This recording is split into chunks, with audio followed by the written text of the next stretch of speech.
Hi friends, welcome back to my YouTube channel. ഇന്ന് മസാല കൊണ്ട് recipe ആയിട്ടാണ് ഞാനിവിടെ വന്നിട്ടുള്ളത്. ഫസ്റ്റ് നമുക്ക് ഈ കോണൊന്ന് വൃത്തിയാക്കി എടുക്കാം. അതിൻ്റെ പുറം ഭാഗമൊക്കെ നല്ല രീതിക്കൊന്ന് വൃത്തിയാക്കി എടുത്തതിന് ശേഷം അതിനെ ചെറിയ ചെറിയ പീസസ് ആക്കി കട്ട് ചെയ്തെടുത്തിട്ടുണ്ട്.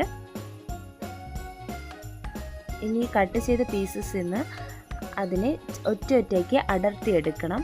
ഞാനിവിടെ കോണ് ഒറ്റയ്ക്ക് അടർത്തി എടുത്തിട്ടുണ്ട്. കോണ് വേകാനുള്ള വെള്ളം ചേർത്ത് കൊടുക്കുന്നുണ്ട്. അതിലേക്ക് കോണിന് ആവശ്യമായ ഉപ്പ് ചേർത്ത് കൊടുക്കുന്നുണ്ട്.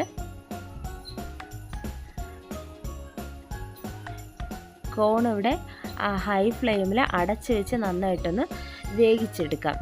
കോൺ വേകുന്ന സമയം കൊണ്ട് തന്നെ നമുക്ക് ഇതിലേക്കുള്ള മസാല തയ്യാറാക്കാം. മസാല തയ്യാറാക്കാനായിട്ട് ഒരു സവോളയും ഒരു തക്കാളിയുടെ ഹാഫ് പോർഷനും മല്ലിയിലയും എടുത്തിട്ടുണ്ട്.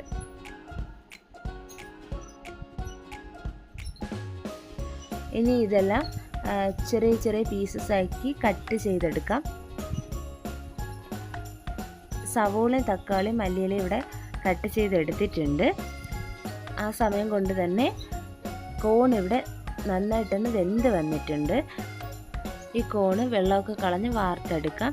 ഇനി ഒരു ബൗളിലേക്ക് നമ്മൾ ചെറിയ ചെറിയ പീസസായി കട്ട് ചെയ്തെടുത്ത സവോള, തക്കാളി, കാശ്മീരി മുളക് പൊടി, ചാട്ട് മസാല, കുരുമുളക് പൊടി, ക്രഷ്ഡ് ചില്ലി, ഇനി ആവശ്യത്തിനുള്ള ഉപ്പ് കൂടെ ചേർത്ത് കൊടുക്കുക. ഓൾറെഡി നമ്മൾ കോൺ വേവിച്ചപ്പോൾ അതിനുള്ള ഉപ്പ് ചേർത്ത് കൊടുത്തിട്ടുണ്ട്. ഇനി മസാലയ്ക്ക് ആവശ്യമായ ഉപ്പ് ചേർത്ത് കൊടുക്കാം. മല്ലിയില ചേർത്ത് കൊടുക്കാം. ഇനി ഒരു നാരങ്ങയുടെ ഹാഫ് പോർഷൻ്റെ ജ്യൂസും കൂടെ ആഡ് ചെയ്ത് ഇനി ഇത് നന്നായിട്ടൊന്ന് മിക്സ് ചെയ്തെടുക്കാം.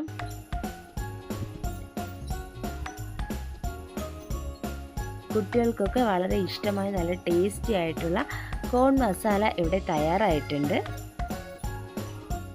എൻ്റെ വീഡിയോ നിങ്ങൾക്ക് എല്ലാവർക്കും ഇഷ്ടമായ ലൈക്ക് ചെയ്യുക, ഷെയർ ചെയ്യുക, സബ്സ്ക്രൈബ് ചെയ്യുക.